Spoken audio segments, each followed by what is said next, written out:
అంతర్గత కుమ్ములాటలతో పాతపట్నం డౌటే. శ్రీకాకుళం లోక్సభ పరిధిలో పాతపట్నం వైసీపీ ఎమ్మెల్యే రెడ్డి శాంతి తీరుతో ఈసారి సీటు కోల్పోబోతుందా అంటే అవునని సమాధానం వస్తుంది. ఎందుకంటే 2019 ఎన్నికల్లో వైఎస్ఆర్ కాంగ్రెస్ పార్టీ తరఫున ఘన విజయం సాధించి దాదాపు 10% ఓట్ల తేడాతో పార్టీని గెలిపించిన కార్యకర్తలే నేడు అంతర్గత కుమ్ములాటలతో పార్టీని ఇరకాటంలో పడేశారు.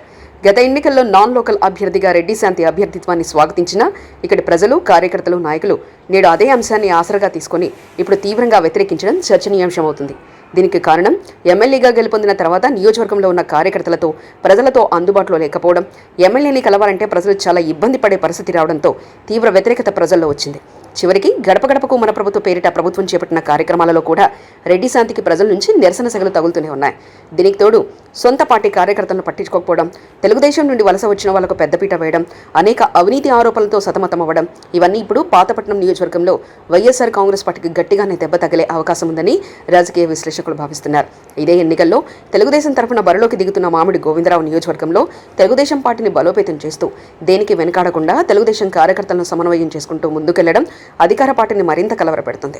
జగన్ ప్రభుత్వం ప్రవేశపెట్టిన సంక్షేమ పథకాలను ఉపయోగించుకొని మొత్తం పార్టీ శ్రేణులు అన్నిటిని ఒకతాటిపైకి తీసుకొచ్చి అసంతృప్తులందరినీ చల్లారబర్చి ఎన్నికల బరిలో విజయం సాధించాలంటే రెడ్డి శాంతికి అంత ఈజీ కాదు.